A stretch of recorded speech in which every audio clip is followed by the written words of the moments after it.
mode. Two gifted writers speak of the conflicts and predicaments they present in their novels and of the nature of choice in the sphere of writing and of life. We begin our next session, Choices, the Private and the Public, presented by Amity University, Paramita Satpathy and Suchita Malik in conversation with Malashri Lal. Malashri was a convener of the English Advisory Board of the Sahitya Akademi. Her specialization is in literature, women and gender studies, on which she has written around 15 books. Lal has been a senior consultant to the Ministry of Culture.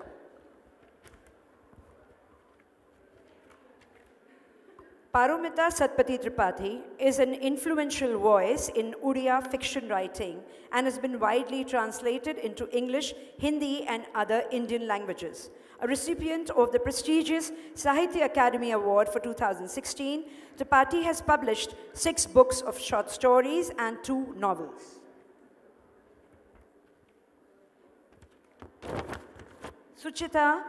Suchita Malik is an alumni of Lady Shri Ram College. A keen academic, she has taught English literature for more than 3 decades.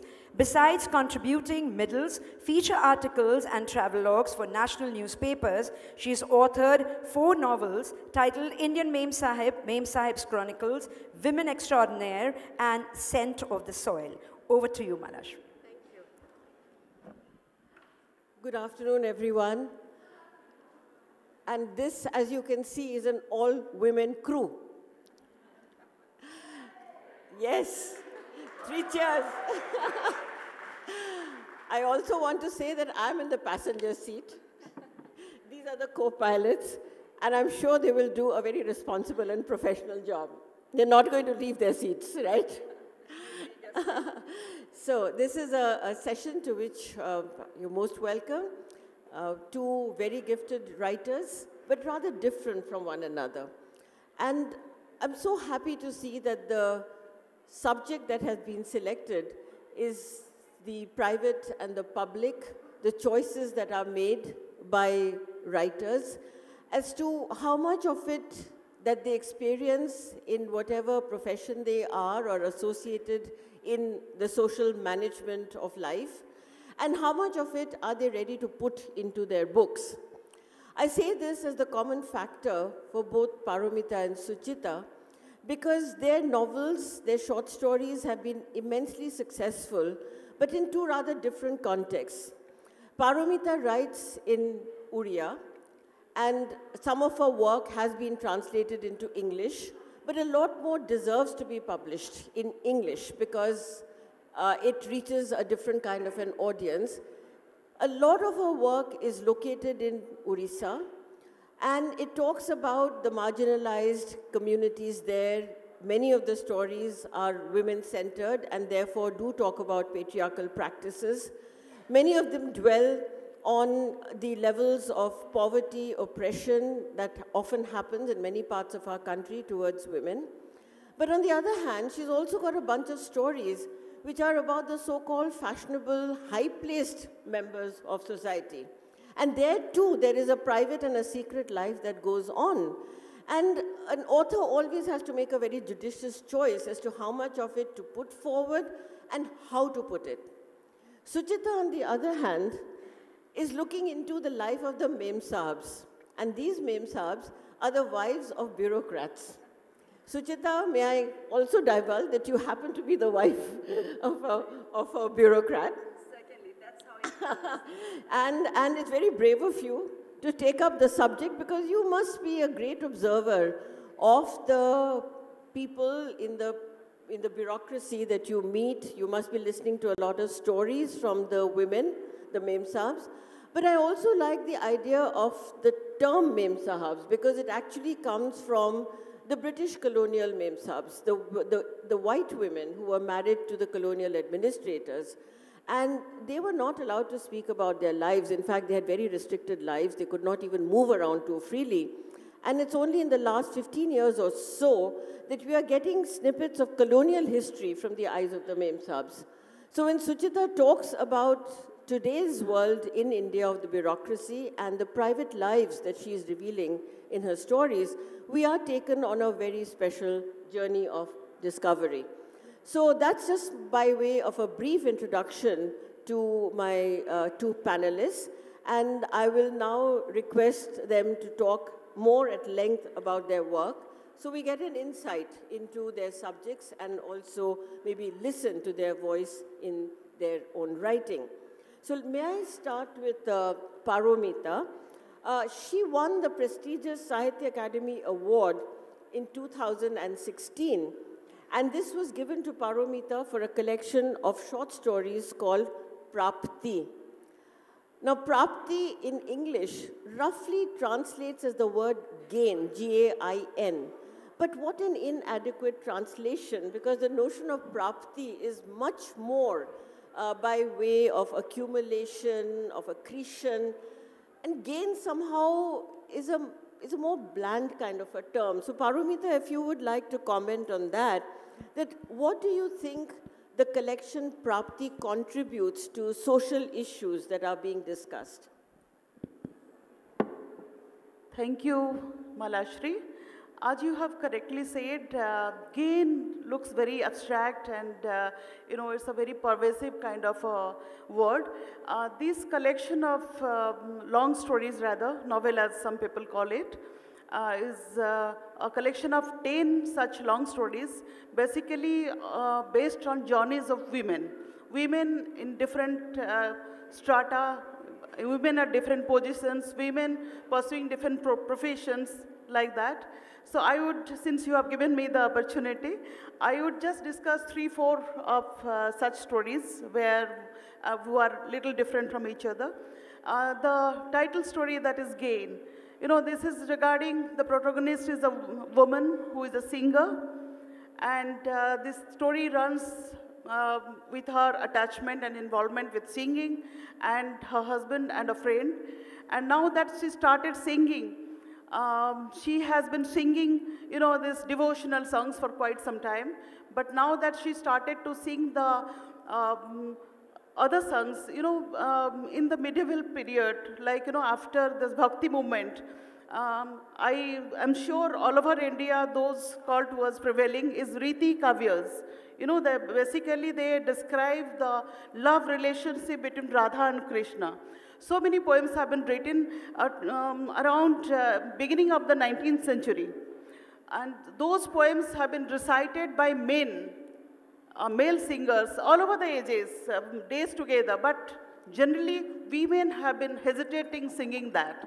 And this protagonist has started singing it, and her husband tells her that, how could you sing such a song when I'm sitting in the front line and watching? I was so ashamed, I couldn't even face public.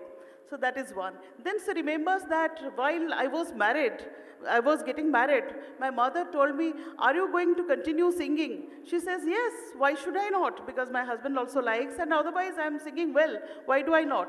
She says that I was also singing. I had carried harmonium and tanpura while I got married. But, my husband told me once, I will now tell a phrase in Sanskrit, ka chit ganabati sati. That means a woman who is singing or a woman who is creative cannot be faithful to her husband. So, that is why I left singing. And what about you? She said that I will continue. Now that she has been told not to sing this song. So the story goes like that.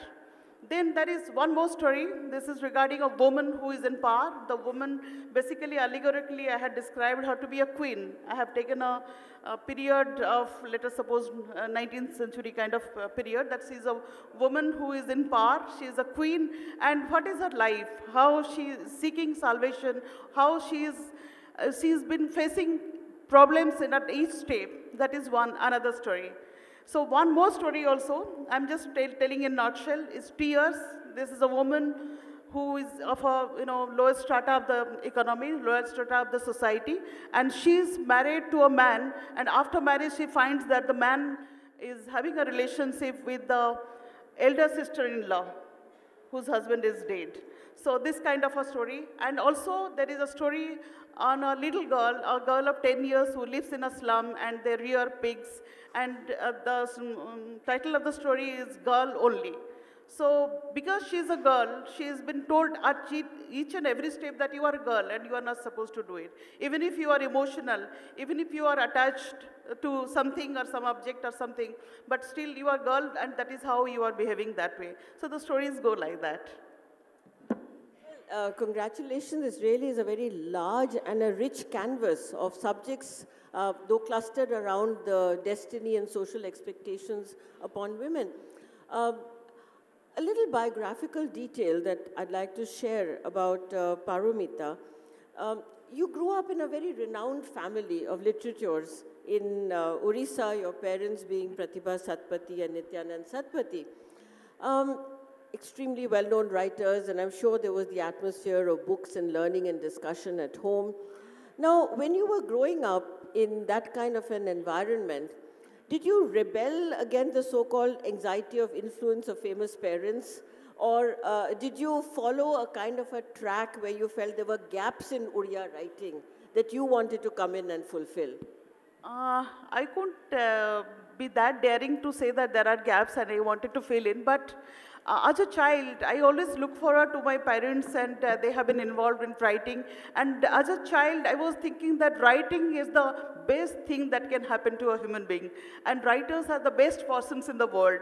I was overawed. I must tell you that I was quite awestruck. And we had a very big library, and I started reading all the fictions of the world at a very young age, maybe at the age of 12, 13 and all. So from then on, I started scribbling something, and people started liking it, and then I kept on writing. And after that, it has become a journey and a passion and, everything that I live for. So what was your first publication and how old were you then? My first story was published when I was doing my graduation in a college, and that was liked by people, and there was never any looking back. First book was published in '97, and then every 2-3 years some book here and there. Yes, you are prolific, no doubt. Would you like to read us something, Paramita? Yeah, should I now or yes, maybe? I think so. Okay. Let's take a short passage now. Okay. So, having heard you speak so eloquently about the journey of a writer, I think it might be a very good idea to actually hear something from your work. Thank you, Malashri. This is some excerpts from a story from that collection of Gate. And the title of the story is Wild Jasmine. I'm not reading the whole story because stories are not very interesting to listen to if it is very long. And then again you lose track of it. And also it's very long. I'm just writing few passages from the end of it. And before that I'll just tell you what is the story about. In Odisha, like in other parts of the country, there are a lot of displacement because of industrialization, mining and all. So in the western part of Odisha, we have such places where for mining bauxite and iron ore, a lot of displacement has taken place. So this story is about a girl who is working in an Anganwadi. I hope you understand what Anganwadi is. There's a scheme of Government of India where she's been working, but she doesn't belong to the place. She's living with her brother, and some industrialist is trying to develop that land and displace these people and rehabilitate them somewhere else, and some middlemen are there. Some middlemen, contractors are engaged to build the roads, persuade these people to move, and all kinds of things happen. So what happens then, this one of the middlemen, the leader of the middlemen, have somehow trapped this girl who is working in the Anganwadi and tries to find out what all these people are doing, because her brother is involved in this Bachao kind of campaign, like that, the brother is involved and with a group of people so that they don't want this displacement to happen. So now that the end part of the story that I'm writing, Wild Jasmine. Reena moved in and out of the house, gripped with anxiety, waiting for the sun to set. She did not have the patience to wait for dusk. She took out her bicycle, locked the door, and rode away. It would take her some time to reach Ratan Singh's house, riding uphill along that winding road. Ratan Singh is the leader of the contractor, Reena is the protagonist. There has been a misunderstanding between the group, Ratan Singh and the middleman group, and the boy, and her brother and the activist. At a little distance from the house, Reena hid her bicycle behind some wild bushes by the roadside and soft-footed down the road towards the back door of the house to avoid being seen by any passerby. The back door was open. Reena could see a big car parked outside the house. Perhaps Ratan Singh had company. She usually came to this house only if Ratan Singh asked her to, because most of the time he was out with his friends. Reena hesitated a little. Should she go in? Most probably there were others in the house along with Ratan Singh. It would not be wise to go inside. Maybe she should call him out. Still undecided, Reena moved towards the house, a step at a time. Instead of entering through the back door, she took a turn to the left and stood below the window. Standing in tiptoe, she stretched forward a little and tried to peep through the window. The sound of laughter floated out through the room. Reena waited a while, hoping to meet the boy who cooked for Ratan. These tribal people are so simple that they will never suspect anything, even if someone cuts their feet away under them. Reena heard someone say it was Ratan Singh's voice. But those boys are really smart. It was they who killed Pradeep, someone else remarked. Don't worry, we will get them soon. I have managed to trap their leader's sister and will come to know of their whereabouts from her. It was Ratan Singh again. Reena could not believe her ears.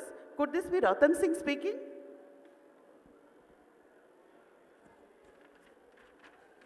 You are an expert in trapping girls, a voice said admiringly. Otherwise, life would be boring in a place like this. What is she like? A real masala dish. Wait until you get a taste, Ratan Singh said. A burst of vulgar, raucous laughter followed. Reena turns to stone. Her head whirled. She was not able to decide whether she should go in and reveal her presence or return unnoticed. But aren't you afraid of AIDS, brother? We need to take precautions. Yes, you must be careful. Anyway, the road will be built in a few months, and then we all can go home. Why bother? But Pradeep's... Slow? Okay. Let's move on. Okay, some other. Two more questions. I Okay. have a question for you. Okay, fine. Okay. Yeah, so really that gives us a flavor of the writing.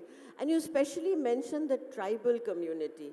And of course in Orissa, it's a situation which is very rife with all kinds of conflictual development issues. So what is your view of the tribal population's relationship with the mainstream? Because you're also a person who's a government officer. So when the tribals feature in your novels, what is your perspective on them? Well, as we all know that like Bihar, Jharkhand and Odisha, Chhattisgarh, the tribal population is probably more than the, the population of other people. In this story, what I wanted to say, see, we writers have been expressing our convictions through our stories. And in this story, I wanted to say that when you try to displace or rehabilitate a group of people, if they are tribals, and in this story they are tribals, so it is like, like putting them into a cage and watching from outside and see how they are behaving. And making them, pushing them away from their own place, own life, and saying and tell them that our life is better, and which is better we don't know, actually. So you can say a take of that I have been taking in different stories. Yeah. So one last question to you for now. I'm sure we'll get back again, Paramita. You're a very senior government official with a very demanding career in the IRS. How do you find the time to do your writing? I know it's a question you must have been asked many times. But again, looking to the audience, I think whenever we're talking about women writers, and that's my area of interest, I'm intrigued on how you as a writer and a person balance the private and the public. Well, IRS is not a very good job. Everybody knows that. And I did accept it only because I'm so involved in writing and I have passion of my own. And as you have very correctly said, I have been brought up with writing, with books around and writers around.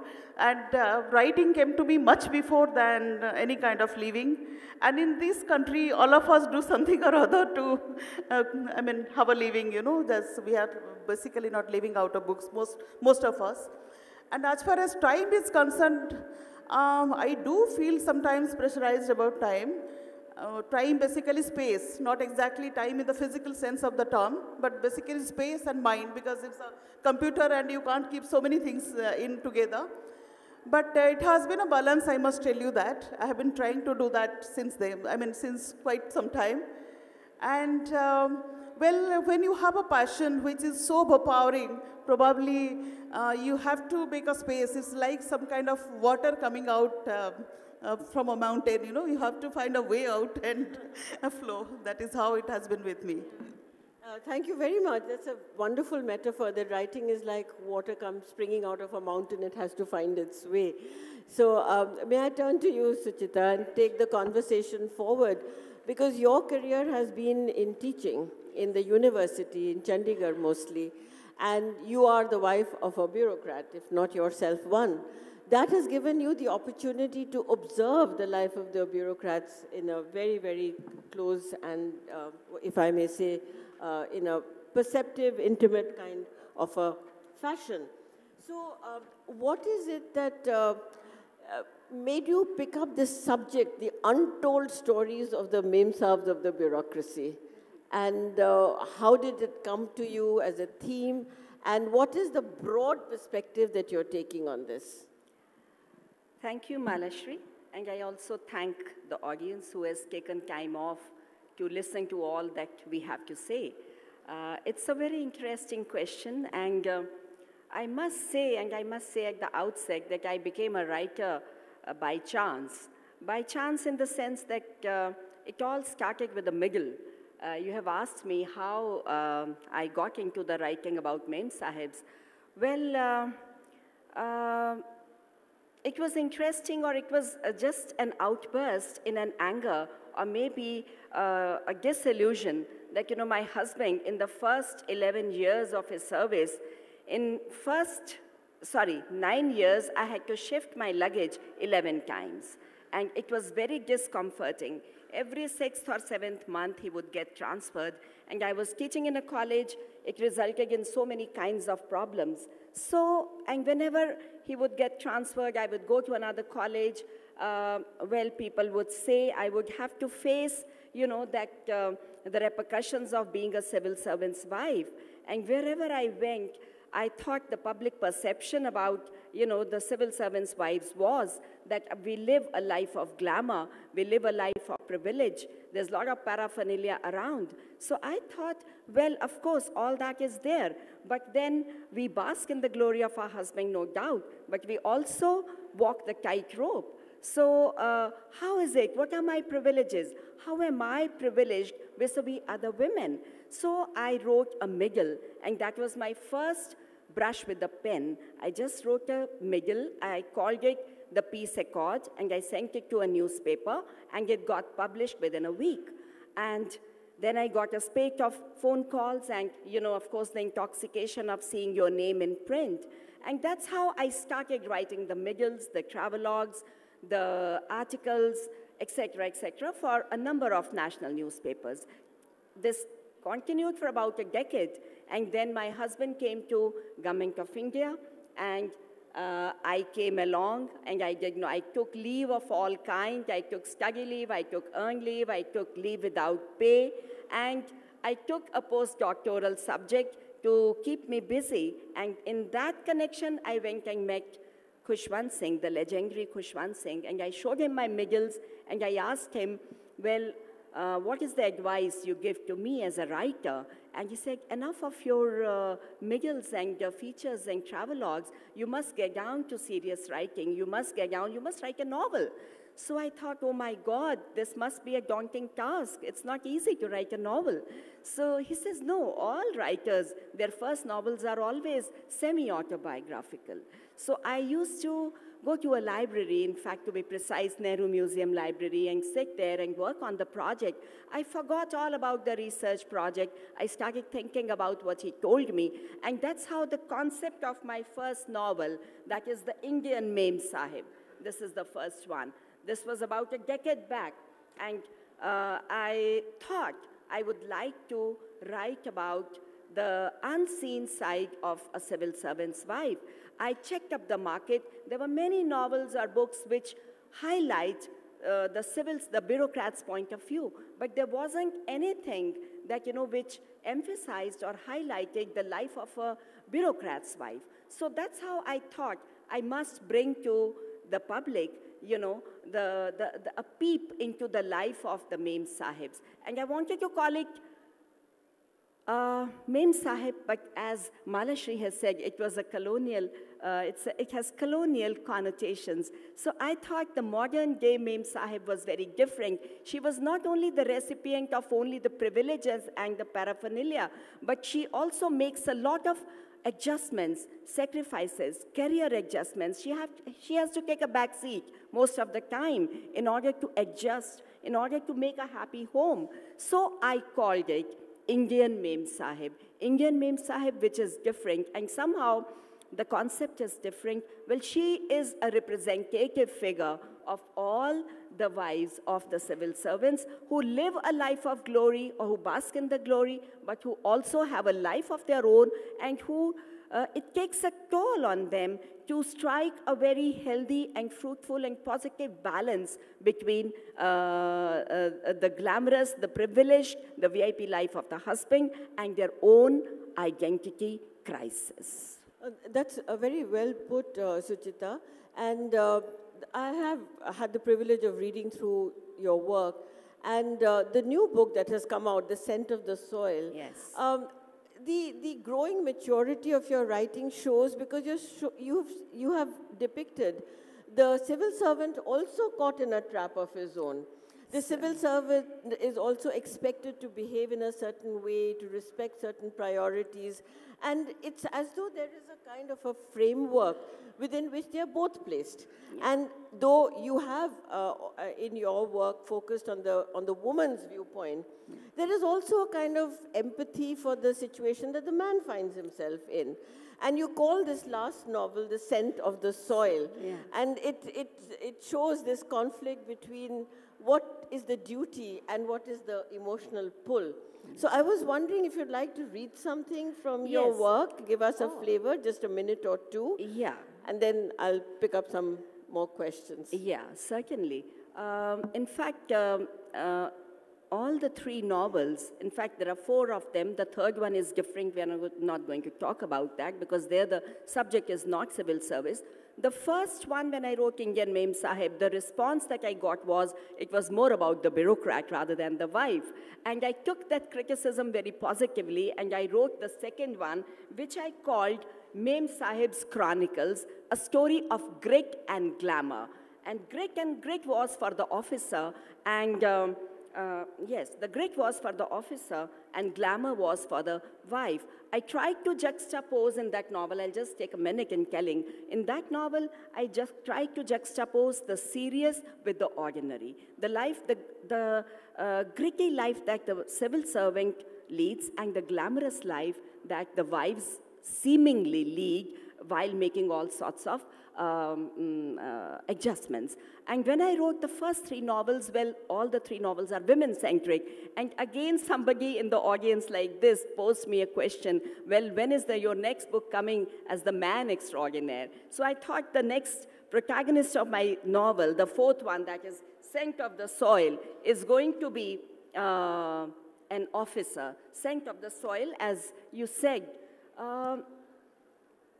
it's about a civil servant who has spent 50 years of his life, who is around 55, 56, who has spent his entire career in civil service, who has got the Prime Minister's Award twice. He has reached the pinnacle of the glory of his professional life. But one day he just sits and thinks, am I happy? Have I got, he's professionally very successful, but his personal life is in a shambles. His wife has deserted him for another man who could give her what she wanted in life. His children has gone astray. He's professionally successful, but he thinks, am I happy? Is this what I wanted in life? And then he thinks back, and well, the middle section, he has come from the roots of a village, and he thinks for a minute, how about going back to my village for some time? He wants to make an experiment. He wants to connect with his roots. So he says, I want to detoxify my soul. I want to live in simple surroundings. I want to reconnect with nature. Is it possible to live like that? He goes to his head of his institution and he asks, give me a sabbatical for a year or two. I want to go back to my village. I want to do everything on my own. I want to reconnect with my village life, with my roots. I want to see whether it's possible to live like that. And that reminded me, you'll relate very well, Malashri. It's like Hemingway's Frederick Henry in A Farewell to Arms, where he says he's sick of the words like glory, courage, idealism, etc., etc. He wants to live a simple life. So we are talking about choices. So he makes a choice. The choice is to give up the pinnacle of his life, his career, his professional life, go back and see whether he can reconnect. So in that I brought a subplot within the plot where there was a chance for the younger generation, I see a lot of young people around, younger generation to reconnect with the grandmother, because the grandmother tells us tale, how the first village came up, how the village society came up. They had, they had read about the barter system, about the different preoccupations in a village life. But here was a grandmother, who had lived it all, and the children enjoyed it. They said, well, this is textbook in the form of a fairy tale. So that gave me an opportunity to go back to that. And with that, if you want, I can read. Yeah, but before you read, I just want to share something about Scent of the Soil with the audience, if I may borrow this. This book, which came out last year? Yes, February 17. Yeah, February 2017, has two wonderful endorsements from career service people, whose names you will recognize. The first endorsement is by Mr. Shashi Tharoor. And he says that Suchita Malik has brought the soul into the stereotype of the soulless bureaucracy. I think that's a great compliment. The second endorsement is from Pavan Verma, again a very well-known career bureaucrat. And he says the dichotomy between conventional achievement and real fulfillment, and the choices we have to make along the way, are brought out powerfully in this novel that makes for enjoyable and thoughtful reading. So congratulations indeed for a successful book, wonderful endorsements.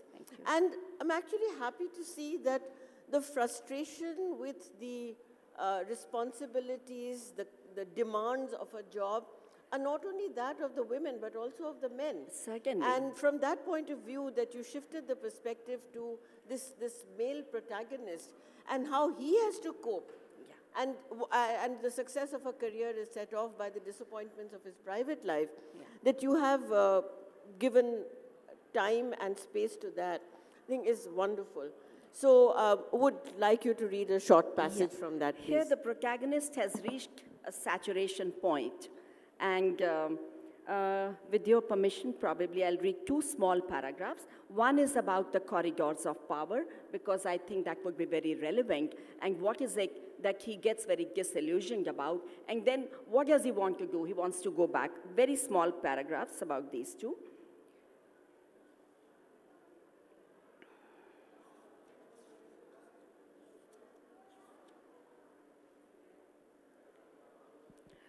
Shubhajit stood still, lost in thought. These corridors of power had redefined his whole life, spanned his entire career, and shaped his outlook. They had given him direction and drive, the motivation to move forward, to think ahead and out of box, to dream and plan and leave for the coming generations, a vision as legacy. The corridors personify an entire system, a system that encapsulated in itself a whole lot of complexities and controversies, with a hint of complacency of sorts. A system that was capable of maintaining the status quo as well as generating an atmosphere conducive to change. Its complexity could not be breached, its controversies were beyond control, and its complacency beyond repair. The system was the creator as well as the destroyer, and its two aspects were complementary to each other. These corridors of power had fulfilled the secret wishes of ambitious men and titillated public imagination with their unlimited powers. The second is, I called it the retreat. He wants to leave all that because he has reached that saturation point where he thinks he needs a break. He needs to, as I said earlier, detoxify his soul and reconnect with nature so that he can be in communion with God too. No, sir, said Shubhajit, I wouldn't be very far from people. In fact, mine would be a retreat only from this artificial life that blunts all sensibilities, physical, emotional, and spiritual. I want to live near my village where I can belong to the soil, where I can enjoy the fresh mornings, where I can watch the rising sun, where I can listen to the twittering sounds of early birds, where I can see the dew-fresh beauty of the morning flowers, where I can plant a few saplings and watch them grow, where I can have a kitchen garden and tend to my own fruit trees, where I can keep a cow and a buffalo and milk them in the morning, where I can keep pace with the dogs when I go for a walk in the nearby bunny woods, where anybody and everybody can walk into my small hut at any hour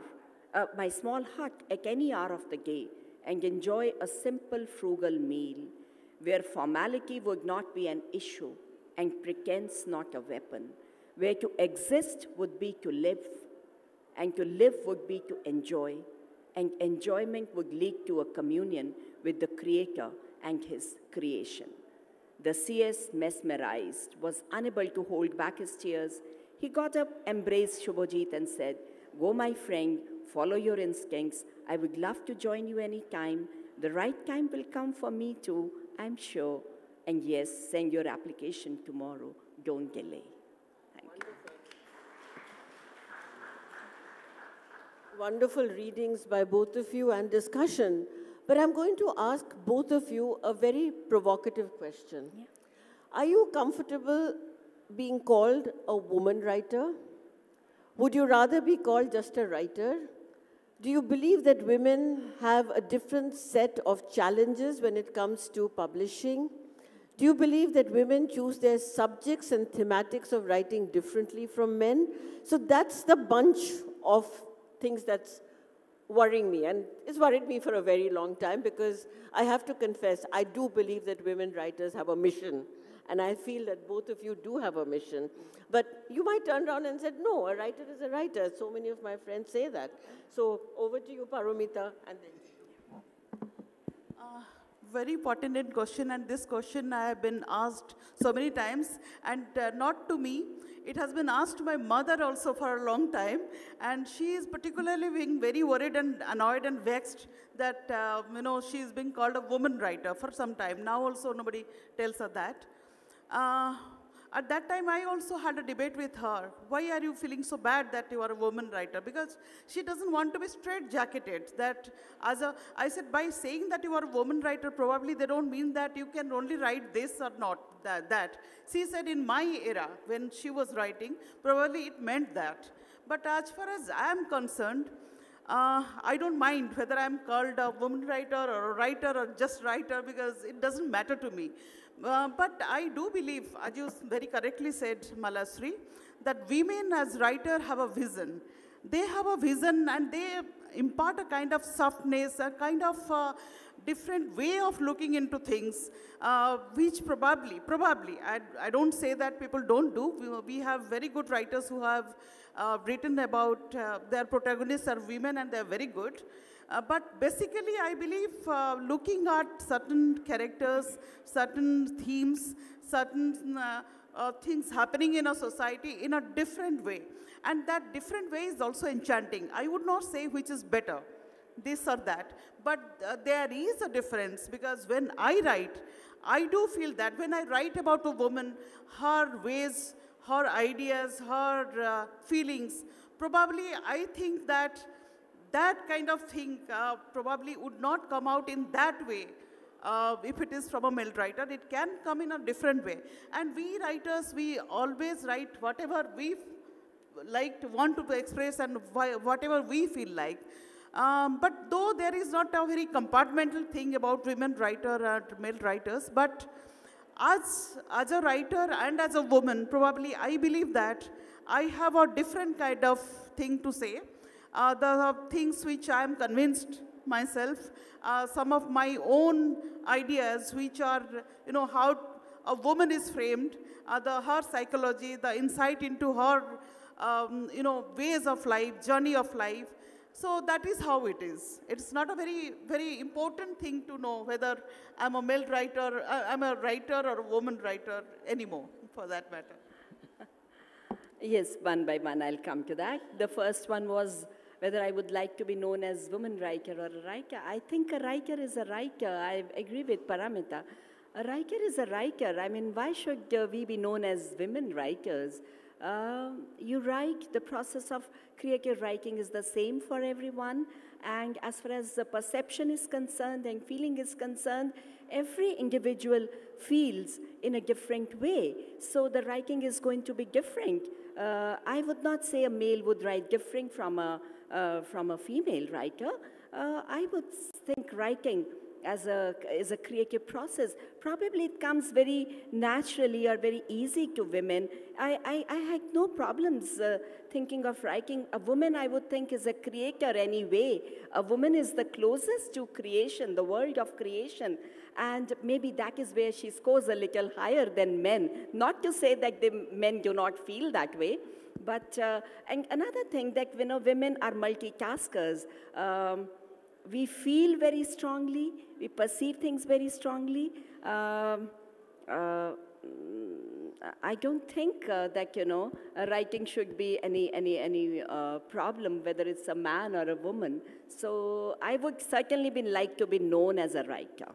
Well, I can always supplement that a writer is gender, irrespective of any gender, so don't assign any gender to a writer. Yeah. But we do write as per our own perceptions, our own conviction of anything. We want to express, like any general human being, certain things, affect us more, only because we can express it in words. We do it through words. That is what it is, basically. I've forgotten the second question. I'm sorry. What was about the publishing, second? whether there is a difference that you have felt as a woman writer and the publishing possibilities that come your way? Well, if you're a first-time writer, publishing can be a nightmare. Getting yourself published can certainly be a nightmare. It's not an easy process. It's very difficult, but the problems faced by both of them should be as difficult, I don't think. Maybe a little more for women, but it is difficult, no doubt. But as you go higher up, you get your books published, it becomes easier. And these days, people have taken to self-publishing, which is catching up in a big way. So both of you are saying then that a writer's identity is gender-free or gender-neutral. So I'm reminded of the very famous statement that was made, which said that the great mind is androgynous. And particularly in the Indian tradition, when we have the Ardhanarishwar figure, which is something that I refer to when I'm talking about the gendered voice as such, that whether you're biologically male or biologically female doesn't mean that you're going to be stereotyped into a way of thinking. You've got to have the creative imagination to look at the other gender. Yeah. And the creative imagination has to actually engulf both the male and the female. Certainly. So we have another 3 or 4 minutes to round up. I just want to put a very quick question to Paramita. How important is it to you that your work gets translated into any other language, and why? It is very much, Malashri, because in India we have so many languages. Why in India? In the world also we have so many languages. We couldn't have been acquainted with the works of Tolstoy, Marquez, Gunter Grass, or Orhan Pamuk had there not been translation. So that is the same thing for us also. In India, many of us write in different languages, and it is very important that it's being translated. And some people say that there is a loss in translation. I don't believe much in that. First, let it get translated and conveyed to others, and then probably you will look at the what kind of loss. In any case, the other person would not know what the loss is, but it is very important and that the work has to be translated, as it is for the other languages in the world also. And a quick question to you, Suchita. A lot of your work has been commented on saying that this is popular fiction. Now, do you think that there is a distinction between popular fiction and serious fiction? Because you are talking about subjects that are serious. So I was a bit surprised that several reviews, comments, because they look at, the life of, as you said, the so-called assumed glamour of the Memsahib's life, the world of the civil servants, etc., privilege. It's been seen as popular fiction, but there are other writers also who are put into that kind of bracket. So what, according to you, would be the correct way to look at it? Should we have that distinction between these two forms or no? Well, there has always been a difference between serious literature and popular literature. The difference is the same as in the cinematic world, the difference between a blockbuster and the art cinema. One has the mass appeal, and the other one is meant for the intellectual segment of society. Similar is the case with fiction. We have all grown up reading serious fiction.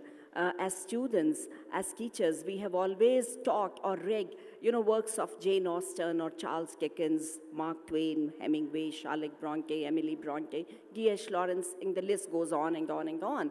In fact, the popular literature, I would say, is an offshoot of serious literature only. But popular literature it caters more to the mass appeal, what the people want from you. And these days, we have a lot of campus literature, and the advent of media, the advent of technology has made popular fiction all the more popular. But still, I would say that my works will come somewhere in between, because the topics that I have selected seem, they might seem a little ordinary, but they are not. Well, it is the life of the civil servants, or one reaches the saturation point. It can be true in any profession, not only bureaucracy. So, somewhere in between, I would rate my works, but serious fiction also has to be a little popular if you want people to read your work. Yeah. So ultimately, the test of good writing is readability, isn't it? Exactly. And the audience and the readership is extremely, extremely important. So thank you very much for this. Can I take 1 minute? Of course. I have, sorry to interrupt you No in problem. between, but for the audience that has been listening so intently and so patiently, I have just 2 lines for you people, for the book lovers. It's 2 lines from a Sufi saint, why you are here, why you have been listening to us. So if you'll listen to that, I'm sure it will be of help. It's a Sufi saint who said in 13th century, "If of thy mortal goods thou art bereft, if of thy mortal goods thou art bereft, and of thy slender store 2 loaves alone to thee are left, sell one, and with the dole buy hyacinths to find thy soul, to feed thy soul." That is why all of you are here. Yeah. Wonderful. Those are beautiful words in which to conclude this part of the discussion. Now we are going into an extremely important part of this session, which is the question and answers or brief comments from the audience. 2 wonderful writers, great presentations. Please keep your questions and comments very brief. Hello, madams. My question is to Suchita, ma'am. After listening about your work on Memsahib, I was only reminded of Virginia Woolf's Mrs. Dalloway and Kate Chopin's The Awakening, because these two are also upper class privileged women, and this is a new perspective on how they are not just privileged, there is this internal conflict going on in their brain. So when I think of it, I'm reminded of your work. Did you think of these work when you had started to write about your work? Because it's a very new take. It's the first time I'm hearing about a lady who's writing for a Memsahib. Like, she's a Memsahib, but people don't know what the life of a Memsahib is, who's the wife of a civil servant. Were you reminded of that work, those two works? Well, I said at the outset, I have been a student of literature, I have been a teacher of literature. Yes, you know, when you are teaching literature, you are very much thinking about the novel as a form. And you know, when you are in the college, well, the first book that you are given to read is E.M. Forster's Aspects of the Novel. So when you come to the world of creative writing, you know, all those novels that you have read or you have taught, you know, novel as a form comes very clear in your mind. You're familiar with the theme, you're familiar with the structure, you're familiar with the point of view technique, whether it has to be a picaresque novel, whether it has to be in the epistolary form, etc., etc., stream of consciousness technique that you talked about, Virginia Woolf. But you know, I tell you one thing, when you come to writing, all these things help you to a point. But after that, you know, it is your own perception, your own way of looking at things, your own selection of subject, your own style of writing. That is all that remains in the mind. Well, all the other things are just, you know, keeping in the mind, but they do not help that way. Yeah, I hope I've answered your question. Next, ma'am, please. good afternoon, ma'am. There. Okay. Yeah. Happy Republic Day to everyone. Yeah, go ahead. My question is addressed to you both. I have a question. In this Indian patriarchy, is a male willing to face the same repercussions of being a civil servant's husband when it comes to his career, or being a civil servant's husband if he has to sacrifice his career, or he has to face his family and has to go against sometimes for his wife? Is a male willing to do that? Is the male willing to do that, sacrifice the career? According to my fourth novel, no. Well, Shubhajit did not do that. He put his professional life in the front, and his family life took a back seat. He suffered. His wife left him, his children went astray. But he came to a point where he realized that when he underwent that dilemma, did he do the right thing? Was he right in doing that? Won't it have been better for him to strike a balance between the professional and the personal? Well, he realizes it when it is too late for him. And one purpose of the novel was to bring to fore, to emphasize that it's really very important. It can be any profession. It's very important for the male or the female both to strike a balance between the two if you want a happy family life, etc., etc., etc. Paramita, well, you know, I'm actually waiting to see a novel which says the Sahibs. And it's the husbands of the women in the civil service, such as you. Well, you know, probably one part of your question is that if the woman is a civil servant, whether the, well, my husband is also a civil servant, so not talking about my husband or against him. But thing is that women, so far in India, which I have seen, probably in your generation it should change, and should change for the better.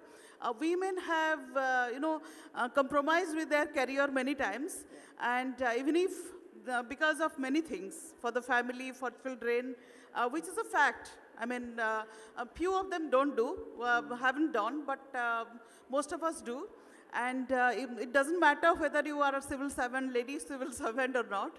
So I would say, well, I had to accept a college job. You know, instead of a university job, I came to a college job. I accepted it because only because, you know, it gelled with the career of the husband. One had to make that kind of a compromise. But these days, I see the next generation, because my daughter also happens to be a civil servant. She's come to the civil service. But now I see the youngsters, the male, the men, the boys, are willing to make as many compromises. And they are ready to give that space to the woman. Okay, let's have a... Good morning. I would like a brief answer from both of you. Like, if a single... Your mic, yeah, just it's echoing, yeah.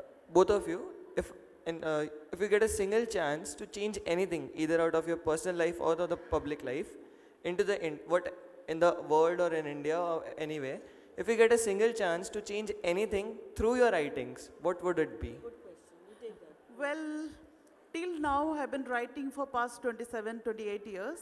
I don't think that I have ever been satisfied that I could change the situation by my writing, okay?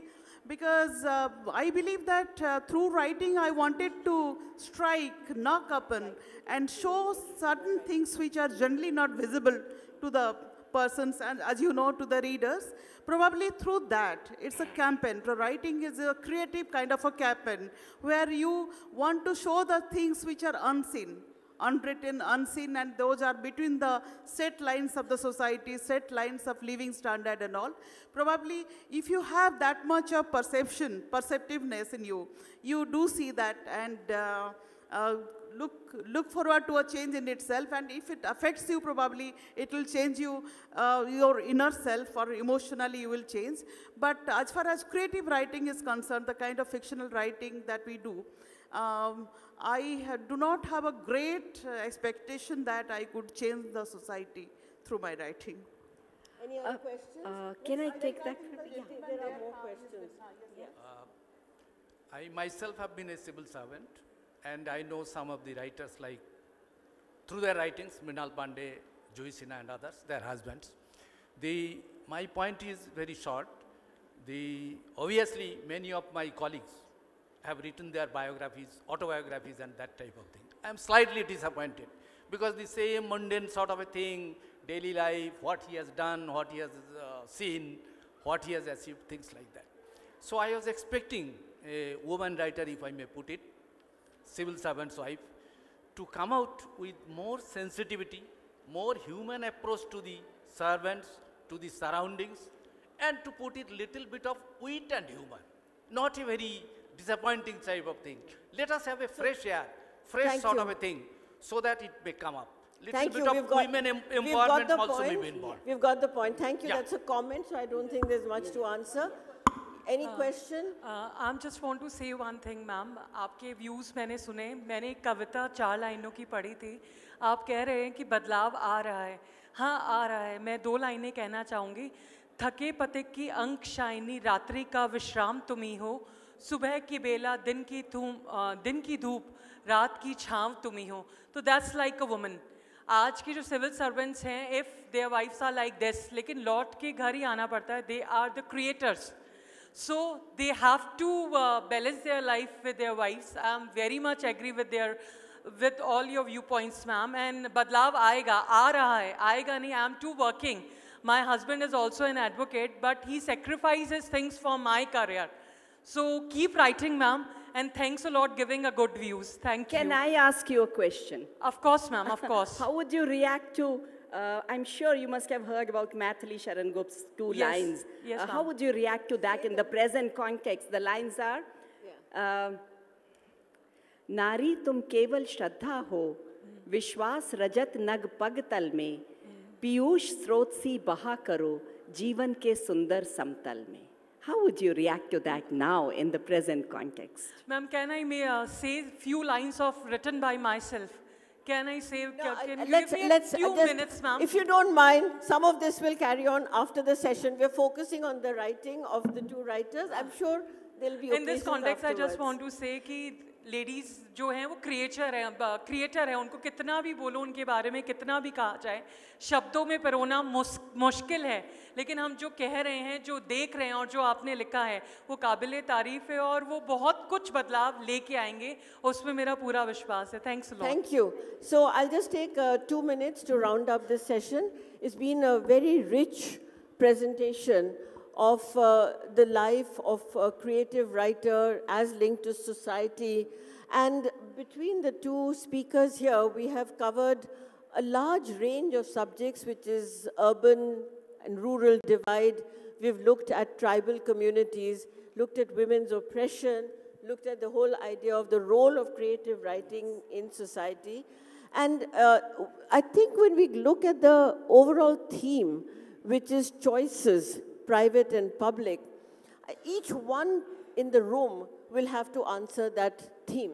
Each one of us, whether we are speakers on the dais or we're sitting in the audience today and will be on the dais another time, life is all about choices. And most of those choices have to be based on a very careful balancing of the private and the public. So I do want to thank the audience for being so attentive, so thoughtful in his comments and presentations. And I do want to thank Paramita and Suchita for their excellent presentations and really spoken from the heart. And I want to suggest that there are very many ways of learning on how to live life. And though many people say that right now people are reading and buying non-fiction, fiction, I think, is a great way of understanding how to make choices, because you're protected by the storytelling by others, but it could be really a reflection of your own life. So thank you very much, both speakers. Thank you, audience. As Robert Frost said, two roads diverged in a wood, and I took the less traveled by, and that has made all the difference. So that is all about choices. As ma'am said very rightly, life is all about choices. We took the road less traveled by, and that has made all the difference. Thank you. We thank our speakers for such a wonderful session. Paramita and Suchita would be signing their books in the book signing area. Left to